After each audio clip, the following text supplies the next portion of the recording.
Oke, assalamualaikum warahmatullahi wabarakatuh. Nama saya Alex Saputra, program studi Hukum Keluarga Islam semester 6. Saya akan mempresentasikan sedikit dari tugas ujian akhir semester genap tahun 2020. Di sini membahas mata kuliah Hukum Keluarga Islam di Dunia. Jadi saya di sini mendapat judul Perkembangan Hukum Keluarga di Brunei. Apa saja itu? Check this out. Oke, jadi apa saja yang menjadi pembahasan pada perkembangan hukum keluarga Islam di Brunei? Yang pertama itu adalah selayang pandang Brunei Darussalam. Brunei berasal dari bahasa Sanskerta yang artinya Farunai, yang diambil dari kata Farun Diva atau yang disebut dengan Pulau Kalimantan.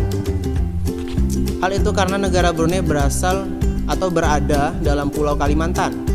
Yang dikenal sebagai Brunei adalah sebuah negara kecil dengan luas area 5.765 km kubik, terdiri dari dua daratan kecil yang berhadapan dengan Laut Cina Selatan dan berada di Sarawak, Malaysia distrik yaitu Tutung, Belait, Temburong dan distrik Brunei atau Muara Dima terletak ibu kota Bandar Seri Bengawan yang dihuni 66.000 jiwa dan 59% adalah penduduk campuran. Terus yang kedua adalah pembaharuan hukum keluarga Islam di Brunei.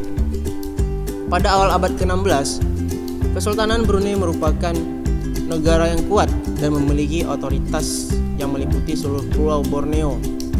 Tetapi pada abad selanjutnya, masa pemerintahan negara Brunei ini dicampur tangani oleh negara-negara kolonial seperti Belanda, Inggris yang menjajah dan merusak sistem aturan dan peraturan yang ada di negara tersebut, sehingga itu juga berimpak pada perkembangan hukum keluarga Islam di Brunei. Terus yang ketiga adalah materi pembaharuan hukum keluarga Islam di Brunei Darussalam. Yang pertama adalah pembatalan pertunangan. Sebagaimana yang tertuang dalam pasal 136 bahwa perbuatan membatalkan perjanjian pertunangan itu tidak secara tertulis maupun secara lisan yang dilakukan oleh hukum muslim, akan tetapi berakibat pada pihak laki-laki harus membayar sejumlah sama dengan banyaknya mas kawin ditambah dengan perbelanjaan yang diberikan secara sukarela untuk persiapan perkawinan. Jika saya seorang laki-laki Brunei lalu saya membatalkan perkawinan saya, jadi saya harus membayarkan kepada calon istri saya itu uang seharga dengan mas kawinnya dan memberikan hantaran belanja secara sukarela. Jadi tidak sembarangan misalnya kita membatalkan perkawinan bisa lepas begitu saja. Tidak bisa seperti itu. Yang kedua, pendaftaran nikah. Peraturan perundangan di Brunei menetapkan bahwa yang boleh menjadi pendaftar nikah cerai selain kadi besar dan kadi-kadi adalah imam-imam masjid. Hal tersebut disebabkan karena imam itu merupakan juru nikah yang diberi kuasa atau tauliyah oleh sultan atau diberi kuasa oleh hukum untuk orang Islam.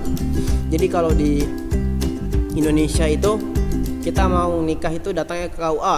Kalau di Brunei itu hanya datang kepada imam masjid yang dianggap sebagai orang yang mampu untuk menikahkan dan diberi kuasa oleh Sultan Brunei untuk menjadi wali nikah atau menjadi yang menikahkan orang untuk menikah.